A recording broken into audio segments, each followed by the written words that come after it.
This is Andy Gutierrez from StarWars.com, and you are listening to Coffee with Kenobi with Dan Z. This is the podcast you're looking for. This is Ashley Eckstein, Ahsoka Tano from Star Wars The Clone Wars and Star Wars Rebels, and you're listening to Coffee with Kenobi with Dan Z. Joining us today for a cup of coffee to talk about the third episode of Lucasfilm's Willow. The third episode is titled The Battle of the Slaughtered Lamb. We have two guests, one returning guest and one brand new guest to Coffee with Kenobi, but he is not new to the world of Star Wars and podcasting. Let's go ahead and bring him in. He is from the Star Bros podcast and a frequent guest on CWK Live, Ben Anderson. Ben, welcome to Coffee with Kenobi. Hi, Dan. Thank you for having me. Long-time listener, first-time caller, oldest joke in the book, but got to get it out there. It's great to be on the show. It's great to have you, and I love that. I love that. I think that's good. There are probably some people listening who don't even know what that reference is, but it is gold. That's what, when we used to have these talk shows and these call-in shows, that's what people would do, and it was great. Well, it's great to have you. You've been a great member of the CWK family, and we're looking forward to getting your perspective on Willow, too. Happy to lend it. Let's do it. Let's also bring in Mr. Ross Hollebon. Ross, of course, is from Fantha Tracks. He is from the CWK Alliance. He's from heaven. We're happy to have Ross back on the show. Ross, good to see you, buddy. Dan, thank you so much. Ben, welcome aboard. It's always great messaging with you. So it's extra fun to talk with you now and kind of have this exchange. So super excited to see how you all are feeling about Willow. Yeah, likewise. The best thing about Coffee with Kenobi, or just the Star Wars community in general, is just meeting new friends. It's just, I love it. I love it. So Willow is a story about friendship, awkward transition, but we're gonna go with it and just pretend that it's a lovely one.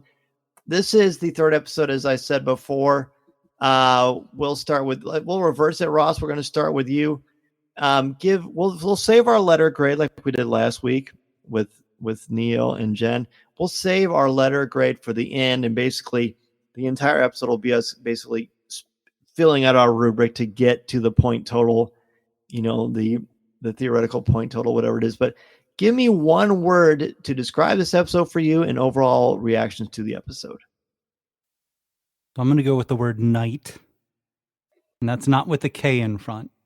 So that is nighttime, and I think we'll get there during this discussion.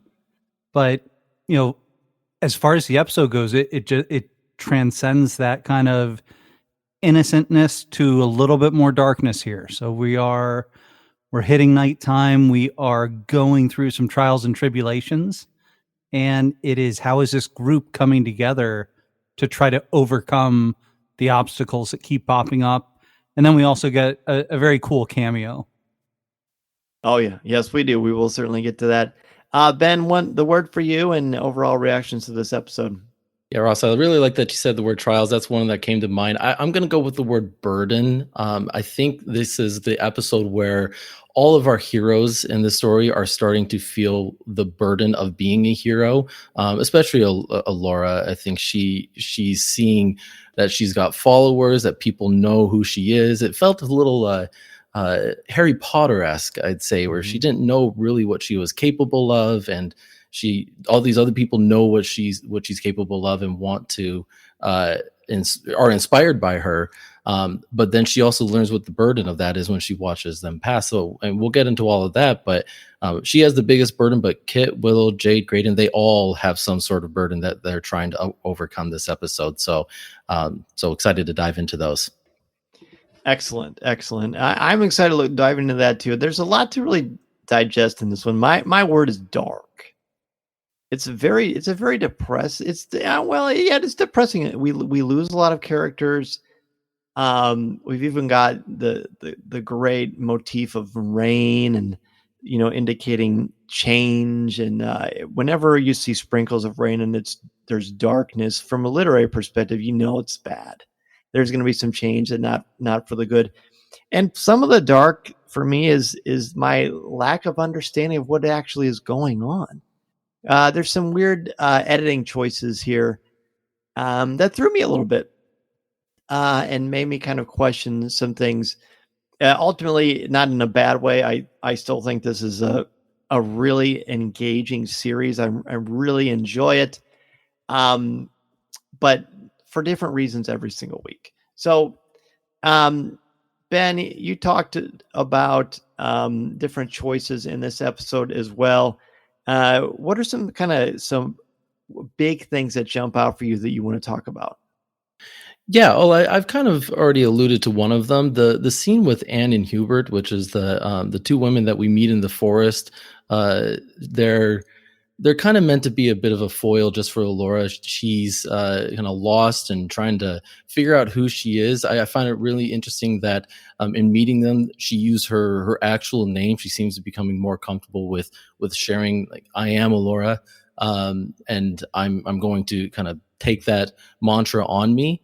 But at first, these two women kind of pass her off as just, oh, you have this name, but you're actually not her. You're carrying the burden. And then once they kind of learn who she is, it's Hubert, I believe, that has that whole speech that around, I'm going to inspire you by, the stories that I have heard of you, and that kind of adds a little bit more to the character of Laura. But then to then see their demise right in front of her eyes, I think it's very, very character building for her. So again, they're just foils to her, but that's the moment that stands out for me the most in this episode. Ross? I think the two battles for me are what really does it. We get the one early on, right as they're putting Laura. Valentine's putting Laura on the horse, trying to get away, and it's kind of like, "Hey, buddy, what's going on with you there? You don't seem so right." And that really just wets the whistle at that point until we get to the later scene. And so the battle scenes, took it up a notch in this, and I really got a very Two Towers vibe. Oh yeah, especially during the second battle. So love seeing how that's going there with it. It's a smaller cast doing that, so it's obviously a scaled down version of that film, the Lord of the Rings film, but good battle all the same. You've got the darkness you talked about, you've got the rain that's coming down on them at the same time, so it's definitely hitting urgency, it's definitely hitting danger. This is just the beginning of a perilous path. So perilous is a good word to describe it. Valentine is a character that I'm sorry we didn't get to spend more time with. The makeup on him and the voice modulation, even like the movement, makes him quite fearsome and formidable. At the end, when he's fighting and he's doing his mentee, and it's clear there's a serious connection between the two of them, that they really are quite fond of each other.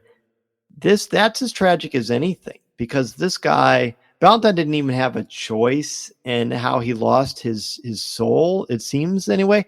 Or maybe we'll get some backstory on that and we'll discover more about it. But I really, it's too bad that we lost him so early, because I think, he could be one-dimensional like Hawkeye is for the majority of the original Avengers film. Sorry to pull that out of the hat again like I did last week, but it is pretty apt.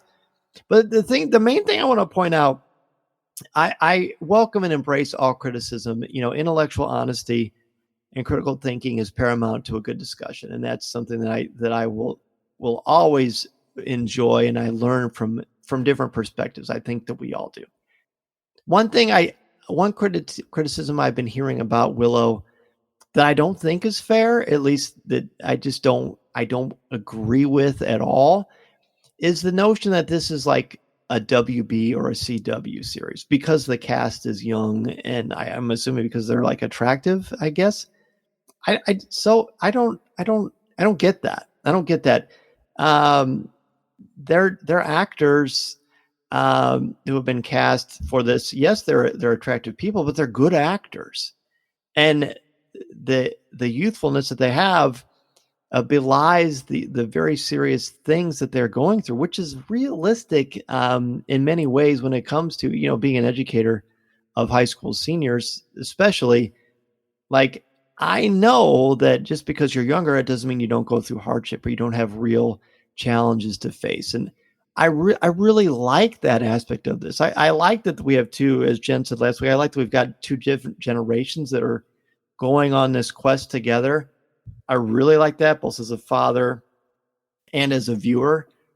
But I think the notion that it's too much like the WB or something like that, I just don't agree with that at all. I find that to be kind of, I don't know, it just doesn't work for me. Do you guys hear those kind of criticisms too? I hear the criticism, and I think there's a foundation to it, but my rebuttal is, but what's wrong with that? I mean, I don't think it's wrong that this is intended for a younger audience, and this really feels like a coming of age type of genre. It could fit just as easily in there as it does within fantasy. It's trying to appeal to the crowd that likes the movie and that kind of grew up with it, but it knows that to keep the audience that it wants to target, which is this younger generation, it needs to speak to them a bit more. So I think that's okay. I think it's one of those series where I could see, at some point, kids watching and then growing up with, and then being able to make more because they've targeted that younger. So I'm okay with that. Yeah, and I think one of the things that it's really up against, and it's something that Monica and I have discussed here when we watched it, I enjoyed it much more the second viewing, but man, it's tough to follow Andor. Like it is. Going from, it is a different style of show and it is a different style of writing meant for a different audience. But that doesn't mean it's, we were on this roller coaster. Now it's just like, hey, we got on this different one right now. So still definitely things to enjoy. I think if there is anything where it's a little bit like, okay, humor is hard in television, and some of the delivery may not be 100% on, but I don't think that detracts from the great things about the show. I think both those comments are truly fair. Yeah, and I hear that. Like, there are some, like, I like the wit of the series. Do all the jokes. And jokes is probably it's just more like the comedic wry delivery of some of the thing in the sarcasm that is replete throughout this. Some of it lands a little bit better for me. Some of the characters are working better for me than others. But I think that where the real payoff is, and just for the record, like young adult stuff, like I don't consider this a young adult show. I mean, isn't it TV 14? Does that sound right? I mean, they get into some stuff in this. It's dark. It's dark. It's very dark. Yeah. So I would encourage you, if you're listening, although you're probably not if you're not watching Willow, but if you are listening and you're still sort of on the fence, I encourage you to give it another shot, because some really mature stuff and some really important themes that I think that are happening. You mentioned the cameo, Ross. What'd you love about the cameo? I mean, just go ahead and spill the beans for us. Well, Ben mentioned the character Hubert earlier, but Hannah Waddingham from Ted Lasso, who is the owner of the sports franchise there, and so elegant and uber wealthy and things. Yeah. And now she is the backwoods lumberjack woman, who still has eloquent speech. And it almost takes Elora Danan off guard with, wait, what are you saying? How are you doing this? And it's funny because Hubert does come across as, young people. Why don't they understand these things that we're trying to explain to them? But I thought it was so double take. And again, as we were watching it here, it was just like, is that her? And like having to look like even during the episode. And it was just like, oh, that's super fun that she was willing to do that. And then obviously that character runs into a little bit of trouble during this episode as well. Yeah, and I already spilled the beans on that one. That was my fault. Oh, no worries. That's good. But it's funny that you say that. Ted Lasso is one of those that I still have to see, so I missed that one. That's on me. So I'll definitely have to go back and watch it and see that connection. But I found it really interesting that Anne didn't speak that whole time too. She almost just dominated the conversation the whole time and spoke. I don't think she has any dialogue. She's like Ben Solo in The Rise of Skywalker. She was just the mushroom server. Yeah, exactly. The you mentioned the humor earlier, Ross. I found Willow. I was frustrated with Willow in this episode. At one point, I can't think of the name of Flash. Yeah, 1 second. Graydon, yeah, Graydon is just very non-pretentiously explaining how magic works and explaining things, and Willow shuts him down. Oh, so you're the High Aldwin now? Oh, wait, no, that's me. So something like that. Yeah, I was really put off by that. Like, I don't know why he was so rude. I mean, I'm hoping that we're going to find out. I mean, it does seem very clear that he is hiding something, or that he's holding on to something. It's almost like he's got that spawn thing where he can only use a limited amount of magic before, that he has within inside of himself. I don't know if that's a psychological thing. That's actually how his magic is working, which would be new for that character. So hopefully that is why he's got that attitude and he's so abrasive. Maybe he's afraid of the knowledge that Graydon has, and that's very, very possible. I just really want to think it's that, not that he's just rude and disrespectful, because that just wouldn't work for me. Yeah, there's never any excuse really to behave like that. But at the same time, I think about what he's going through. He's got this vision in the back of his mind. He wants to be this. I think the term that they keep using is great sorcerer, right? And he doesn't know if he can live up to that. He's got a lot of baggage he's carrying right now, and he feels his strength is waning, and he talks about that a bit as one of the reasons why he's almost saving his strength for and not performing magic. So it's never an excuse, but I think that if you look at everything that he's going through, I can at least understand why he's a bit short, or he's struggling to find that nice quality within him and bring that out instead. and it's almost like he's got a little frustration. It's almost imposter syndrome, but he doesn't. Yeah. He doesn't want to come out and say, hey, I only have a limited amount of magic and I'm emptying the chamber as I go through all of this. So he doesn't want anyone to know that secret.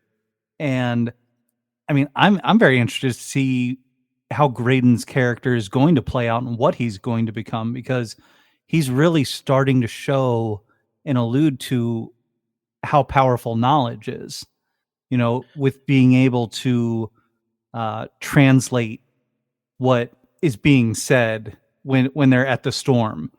And that's coming through the crone, and he's doing it word by word, saying, I've got it here. The stars align. The door is open. The sphere turns. A god is awoken. Extinguish the flames, snuff out the light, and exile the child to the 13th night. And he translates that a little too quickly, doesn't he? He does it in time. Like, he knows it. He knows it well. And it's funny because Willow does turn and say, oh, you can speak this too. Again, where it's almost like he's annoyed that this person is more knowledgeable than him. Mm-hmm. Yeah, there's something interesting about Graydon, and I'm in the same place as you are, Ross, where I just want to see what they explore with him in the coming episodes, because I think back to that first one where there's a quick moment where his dad whispers something into his ears, and then he's sitting here speaking Nakadic, and you're going, okay, who is this guy? There's a mysterious quality to him, but at the same time, you're getting these sides of him where he's trying to become a hero. He talks about when he's they're on horseback at one point, and he's talking about like how he always seizes up, and they use that joke of 4.5 men, like how he's not that valuable to the group right now, and that joke landed with me more than any other joke. So I really like that. But there's 2 Graydons in this episode, and I'm just curious which one we're going to see play out. Are we going to see the hero, or eventually it does go in his favor, but he shows his true colors? I'm not sure. I wouldn't be surprised if this becomes his story, or you know what I mean? I feel like he's the slow burn of the series, although I don't want to get too crazy into the speculation camp, but he's interesting, even though the way he's played, he's almost like a droid. He doesn't have a ton of affect. He just gives answers, and he does have empathy, but he's quickly dismissed by people. He's treated like a droid too, to a degree, which is interesting. I like the fact that they're so together. but they're so not together. And that's just a classic archetype of a journey like this in a fantasy. One question I had, and after it aired, I'm like, oh, I can't wait to talk about this on the show because I don't know what happened. They're getting in the wagon. There's the big fight. Willow throws this like smoke bomb. And what happened? Did he just create cover so everybody could run away? Like, I kept thinking, is my phone glitching? Is my stream glitching? What happened?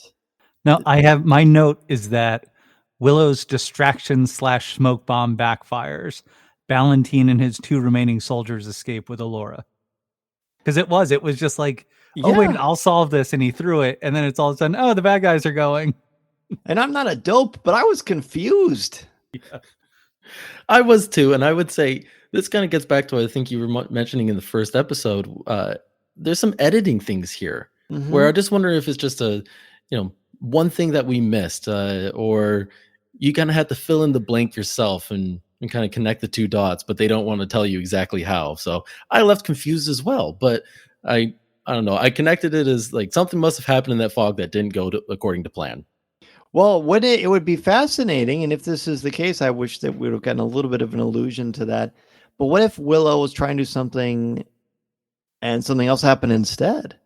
Maybe this is a misfire. Maybe he's Orko. Why do I keep referencing all these other pop culture things? But maybe he's doing magic, expecting one thing to happen and something else does. Now, that would be cool.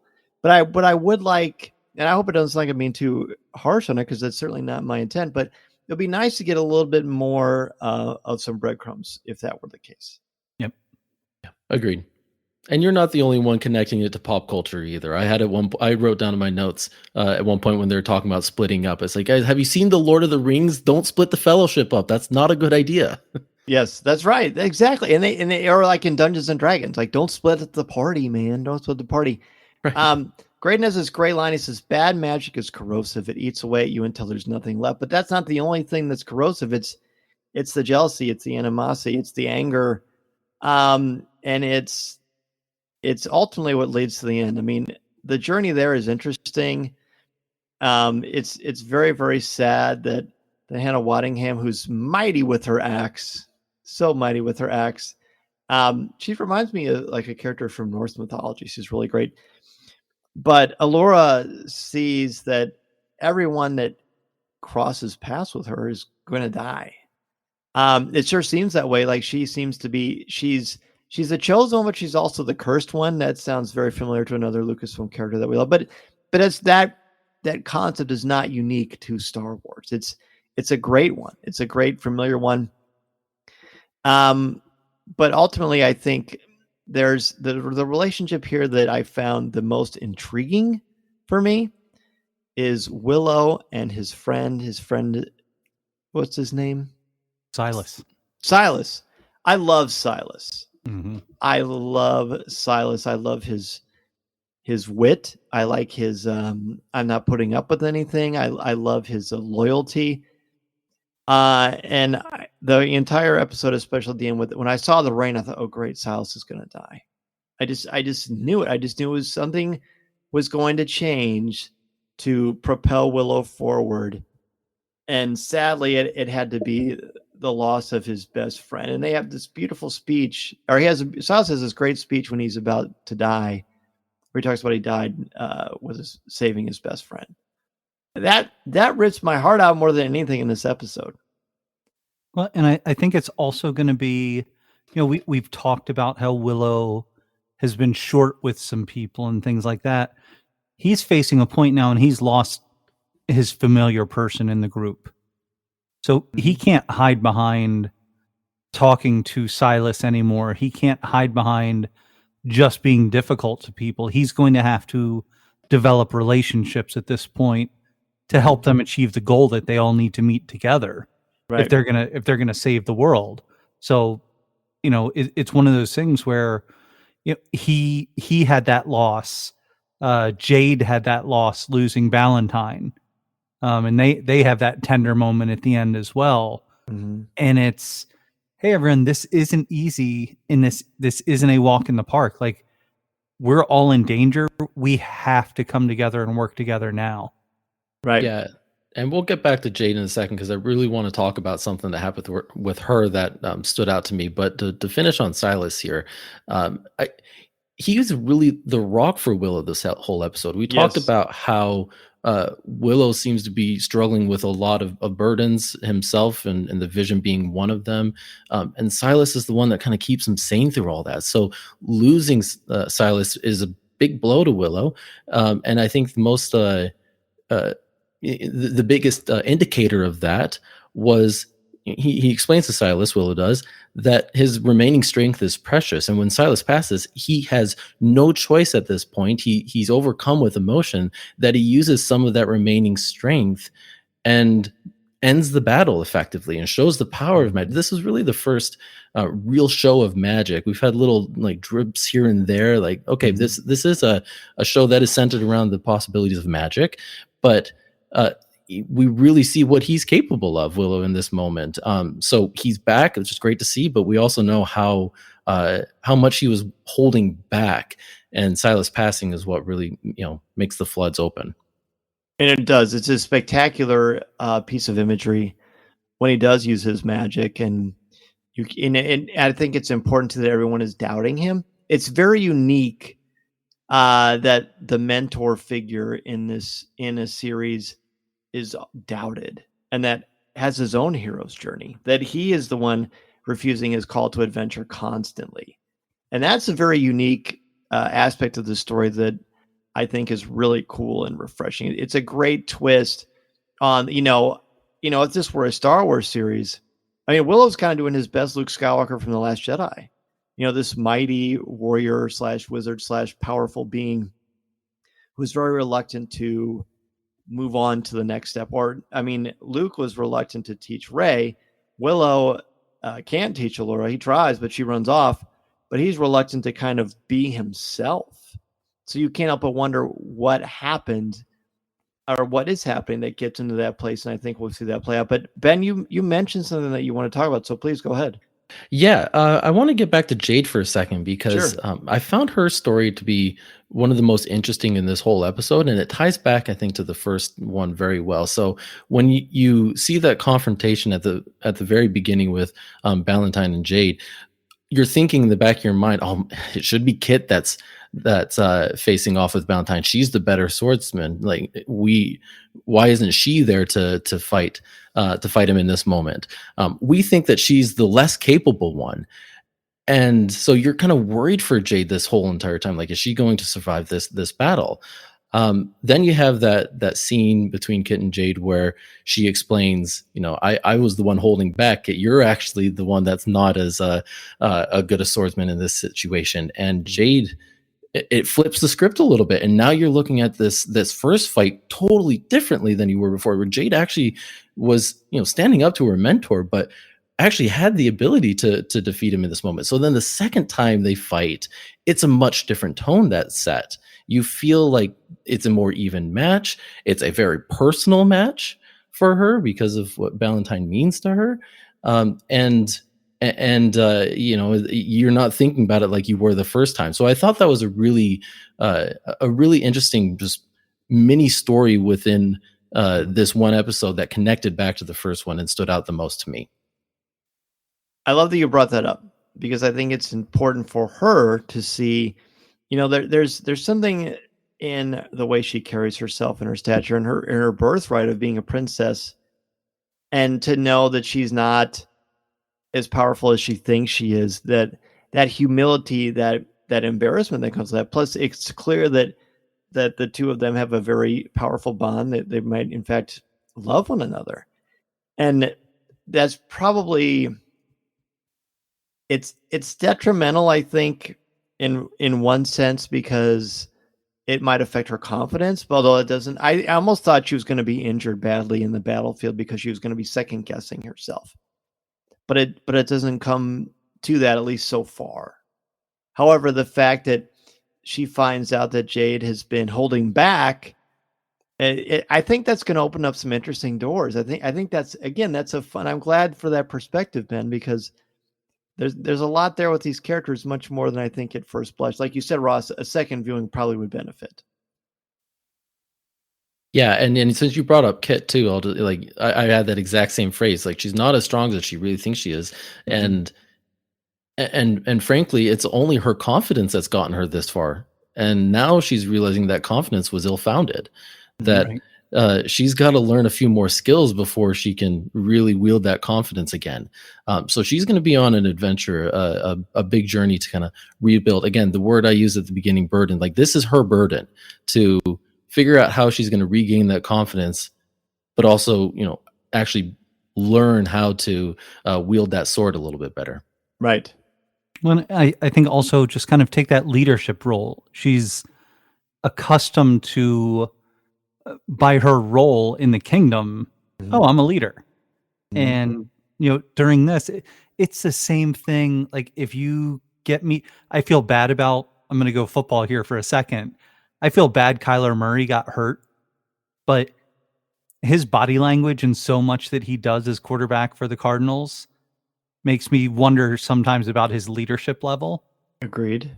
So the body language of Kit in much of this makes me wonder about her leadership and how other people read that, of just like, okay, you're technically the boss because of who your mom is, but can you really handle this stuff? And I think she showed it so much when she's leaning against the well. Prior to the final fight, and Borman's down doing the things that he's doing, and she's just leaning against it, like talking. And it's just like, you need to be into this a little bit more right now. Like this is more real. This is more dire than you understand right now. Right. Well, let's talk about Borman. He tells a story at the beginning of the episode. He's trying to catch Kit up on basically, because he's been talking about this journey that he's been taking, that he took with Mad Mardigan. And then the story's about a cuirass and enchanted armor. What do you guys think about this? A good place to stop. Let's go ahead and take a break, and we will return with more on the third episode of Willow. I'm Dan Zare, and this is Coffee with Kenobi. This is Vanessa Marshall, and you're listening to Coffee with Kenobi.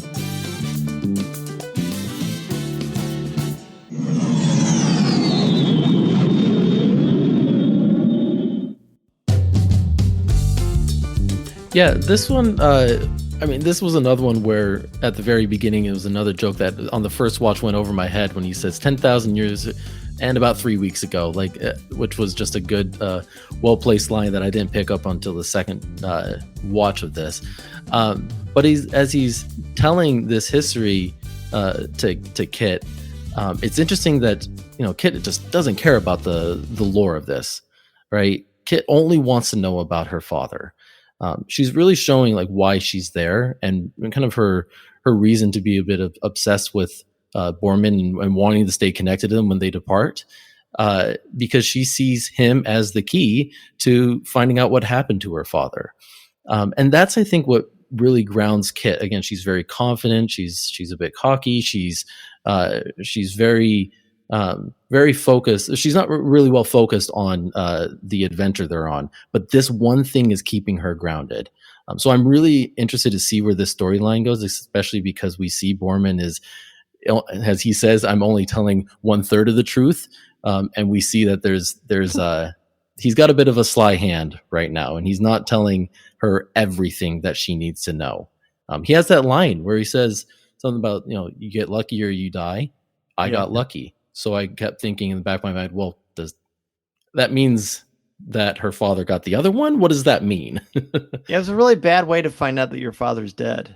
I mean, that was very and she asked him specifically, did you see it? And he's like, no, but I know what happens in those places. So that window is still open, and he'll be as shocked as she is should he show up in the future. Right. This cuirass is activated by a magical key that activates enchanted armor. This took me out of it briefly. It looked like Iron Man. And not to mix my genres again, but I guess with all the other things happening, I didn't need that as a sacred talisman. Unless, I mean, it's going to come back. Obviously, this is clearly what Borman is looking for.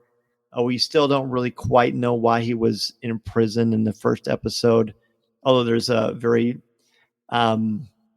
interesting little joke that may indicate one of the problems he has. He's certainly he doesn't hold royalty in high regard, and he's very very crass. I think that's fair to say. But he covets his armor. That basically, I think there's something that they say about like it doesn't make you invincible. What does it say about the armor? It indicates the cuirass is a shield against darkness, not a weapon.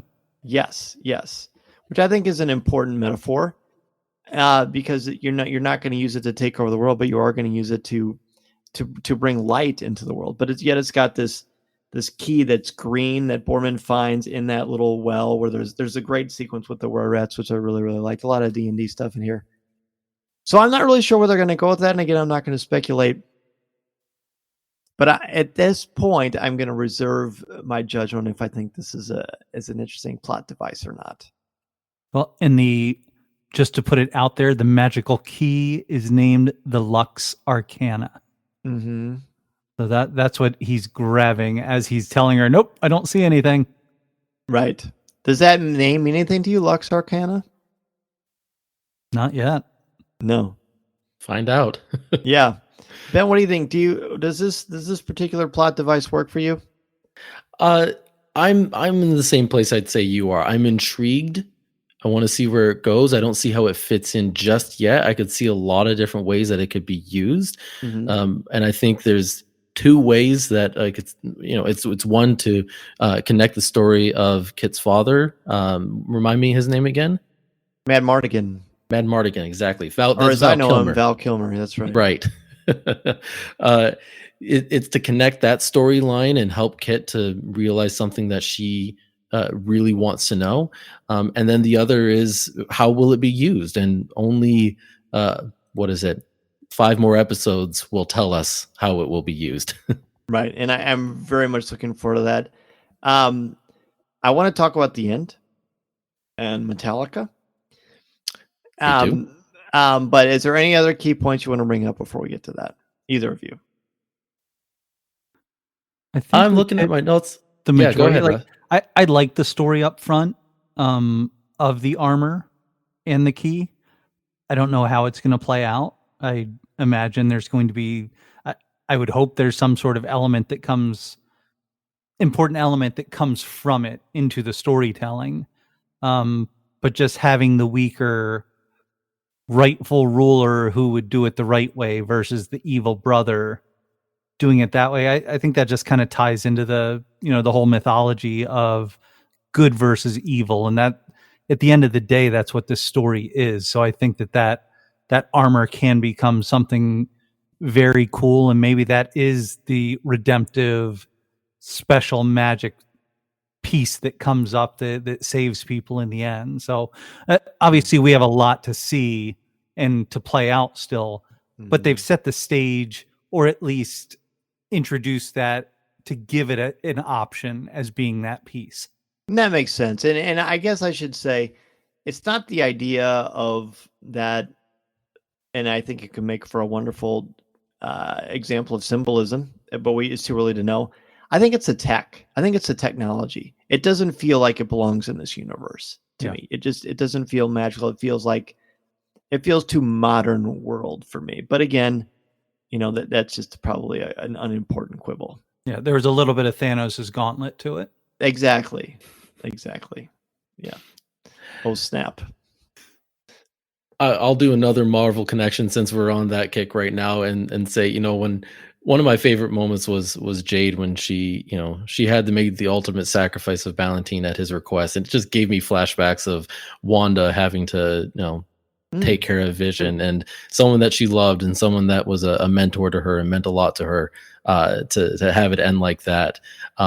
It's kind of hard to watch this series and not get other pop culture vibes. I get a lot of Princess Bride vibes from this. Yeah. It's the way it starts with the storybook. It doesn't take itself too seriously in moments, but when it needs to, it makes sure it does. And yes, and that's what's kind of amiable about this, I'd say. At the end of the day, it's It's trying to be a lot of different things.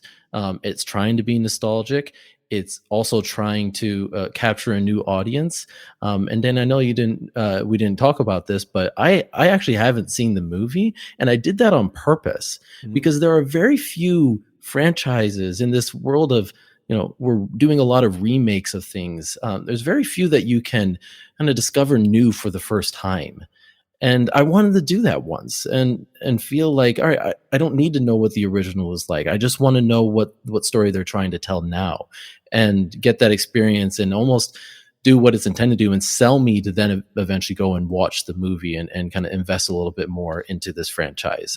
So far, I'm intrigued and wanted to see where it goes. Agreed. Cool. Agreed. I'm still happy that the only time I've seen it was when it originally came out in theaters. And I almost have no memory of the film at all. So I'm also able to take kind of a fresh approach. And I wanted to challenge myself because it's so unique in this world of pop culture, the pop culture buffet that we have with streaming and books and things like that. It's nice to be able to take a fresh approach. I want to say that I find this entire series overall to be really, really affable. And it's not problematic because it's just not supposed to be.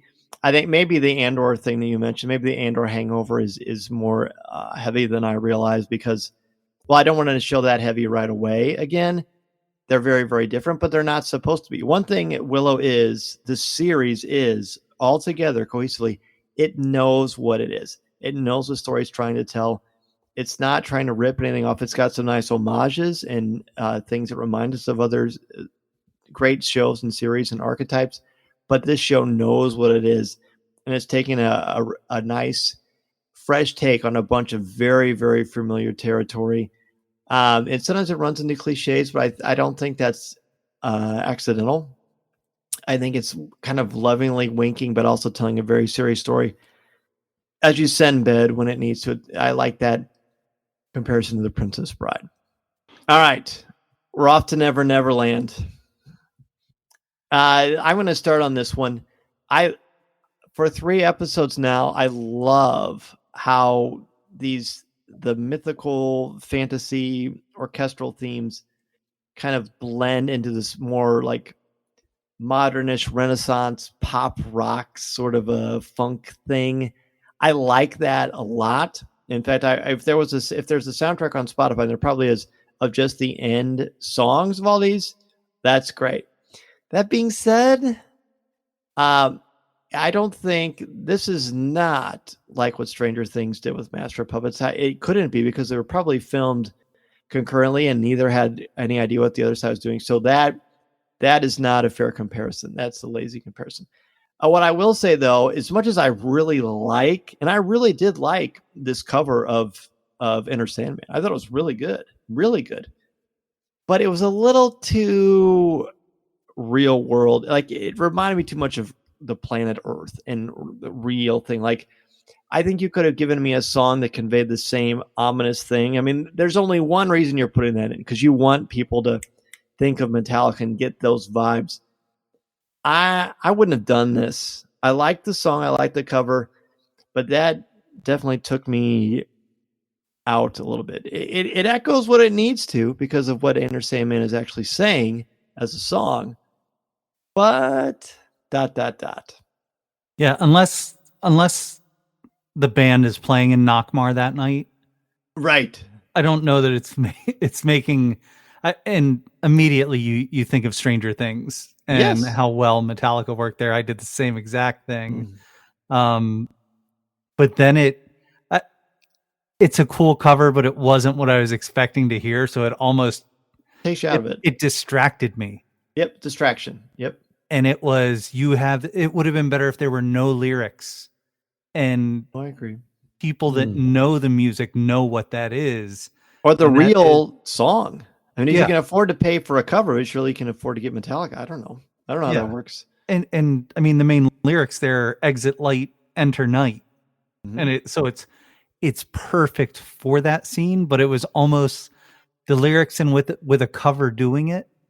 And maybe that's where some of the WB talk comes from. Could be. I don't know. I don't watch WB shows really, so I can't compare one way or the other. Superman Lois is a great show. Okay. Yeah. And great show. Yeah, I'm so tied up in other things that I'm just like, "Oh, I'm not even going in that direction." So I, I get it, but at first I was just like, "Oh, that's awesome for this," but then it really was a distraction. Um, and I looked it up. So it's Sawayama, and she's a Japanese British singer who she is, I guess, self-described as a chameleon musician because she covers so many different areas and things like that. So I'm going to check out her other music because I mean That's that's great. to me that is bravery going and trying to do this song by Metallica. Yes. And I think it's a brave decision by the showrunner as well to include it here. And It's like the musical decision is like to run and jump from the free throw line and try to dunk it with your tongue sticking out. yeah, That's a brave decision. yeah. One guy can do that right now That's right. or ever. Probably not anymore. Although he'd probably try. Yeah. Yeah, I mean, I'll say echo the same thing. I kept wondering like what symbol is this trying to play for us? What is it foreshadowing? I think all of these songs have been doing that, and like you said, it kind of plays that really well. The song itself is really interesting. Kind of reminded me a little bit of, again, here we go with the connections with Black Widow, like using the remake of Smells Like Teen Spirit, like that stuck out in my mind. The one way I interpreted this, what they're trying to do, and I kind of like it if I think about it this way, is they start with the storybook. You're opening it up, you're seeing the art on the page and starting to read and everything. This to me is closing the storybook and going back to reality and pulling, pop culture again, songs that we might have already heard or genres that we know. I think the last episode, it was more of an indie type song. And giving us kind of sounds of the real world again. So that's how I interpret it, and thinking of that way, it kind of says, all right, you're out of the folklore, you're out of the this big fairy tale and back to reality a little bit. Yeah, your session's over. Your I hour's like up. that. That's cool. Yeah. I love that. I think that's a wonderful lens to look at it through. That's a cool way to look at it. And now I'm going to be that much more interested in the music that ends the upcoming episodes. I know. It's like, okay, how is this actually working? Just don't play like for Safety Dance or something. That would really Men Without Hats. Yes. I'm just waiting for like a David Bowie kind of thing. Under pressure. Please, you can't do under pressure. You can't. You said Village People earlier. Maybe we'll get something there. That was on CWK Live. That's right. Exactly. That's great. Well, I think we've got enough filled out on our grading sheets, on our rubrics to come up with a final grade. Ben, what is your grade for this episode? Yeah, Slaughtered Lamb. I would definitely say this was the top of the 3 episodes so far. It was my favorite. I gave those ones more of a solid B plus. I'll give this one an A minus. And it's for a very important reason. The character development was the best in this episode than any of the others so far. Not to say that the others were bad, but I really felt like I connected more with the characters, and that's something that's really important to me in storytelling, is feeling like I understand where they're coming from, what their burden is, and this one really showed it to me and put our heroes each individually to the test, and it made me go, all right, I want to see what else you have. So I'm giving it the minus for that. I want to see, where this can all go, and if it kind of keeps me interested. But I don't think A minus is too bad of a grade at this point. That's good, and I'm glad it's worked so well for you. Ross, what about you? Yeah, I'm probably giving it, probably a solid B. Like I'm in the 85 range. I think it's the best of the 3 so far. But I think they can still take it up a couple notches. So I'm going to leave that out there. Again, a positive episode. They started building characters better. Some of the things that I think they just needed to, I think, almost say, okay, we need to accomplish this to get to this, have occurred at this point. So I'm kind of expecting the jumps to continue as we move forward. Okay. I'm going to give it a very, very, very low C. Possibly a C minus. I like what happens with Jade a lot, and what you both brought up. Willow's turn at the end and his grief over the loss of his friend and what he brings to the story, or what, and the fight sequences, the interesting things we talked about with Graydon, make it a C. But this is my least favorite of the three, actually. The first one is by far my favorite. I really like the setup there. But what I like, and what I hope I continue to say each week about Willow, is every time it's over, I'm always like, oh, I think they end beautifully. Cliffhangers, if a cliffhanger in a show work, if when it's over, you can't wait to see what happens, and there's almost an audible gasp of, oh, darn it, it's over. That's great. That's what you want. Willow continues to do that.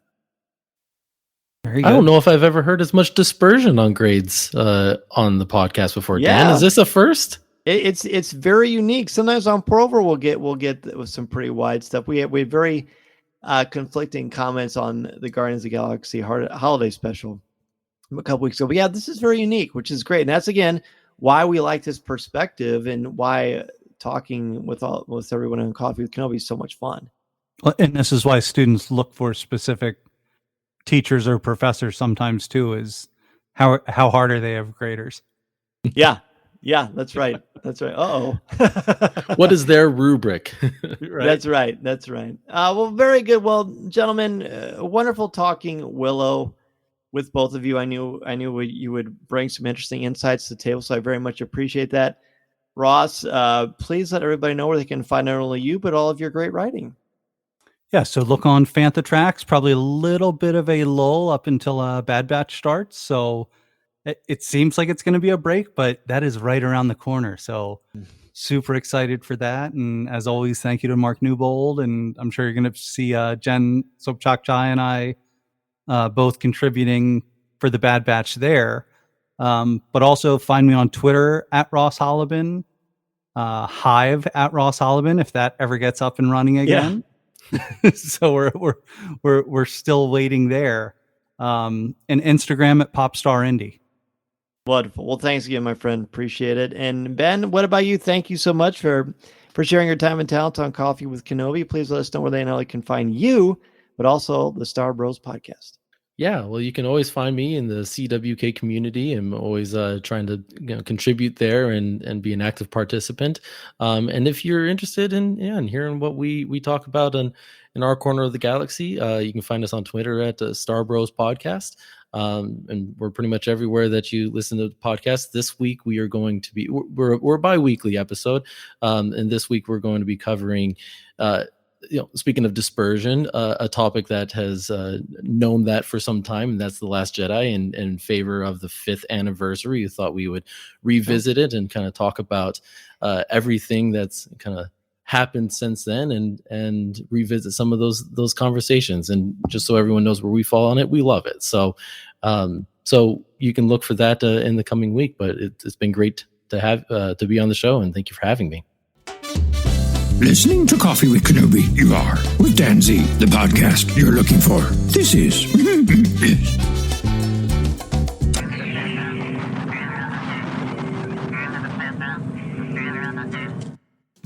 That's going to do it for this week's episode of Coffee with Kenobi. I want to thank Ben and Ross for joining me to talk all about the 3rd episode of Willow. Next week, we'll be talking about the 4th episode as we get closer and closer to the debut of the Bad Batch. Not only will we be doubling up with the Bad Batch and Willow, but then in March, the Bad Batch and Season 3 of The Mandalorian. What a great time to be a Lucasfilm and Star Wars fan.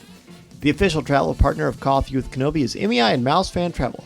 Go to coffeewithkenobi.com/mousefantravel for a no-cost, no-obligation quote where you can plan your magical vacation to the Galactic Star Cruiser, Galaxy's Edge, the theme parks, the cruise lines, Star Celebration, or anywhere else you want to go for your vacation. Not only will you have a great worry-free vacation, but you can support me and Coffee with Kenobi in the process. That no-cost, no-obligation quote will be extra special for you because if you are interested or thinking about joining me next year from June 12th to the 14th on the Galactic Star Cruiser, we're going to bring a group of listeners. We've got several cabins booked already on the Halcyon, and I hope you will consider joining us as well. Again, be sure to go to coffeewithkenobi.com/mousefantravel. CWK Live is every Tuesday night at 7 o'clock p.m. Central Standard Time on our Facebook page. This week we'll be talking about the 3rd and 4th episodes of Tales of the Jedi, the last 2 episodes of Count Dooku's fascinating and chilling arc. So get your top 5 list ready and join us there.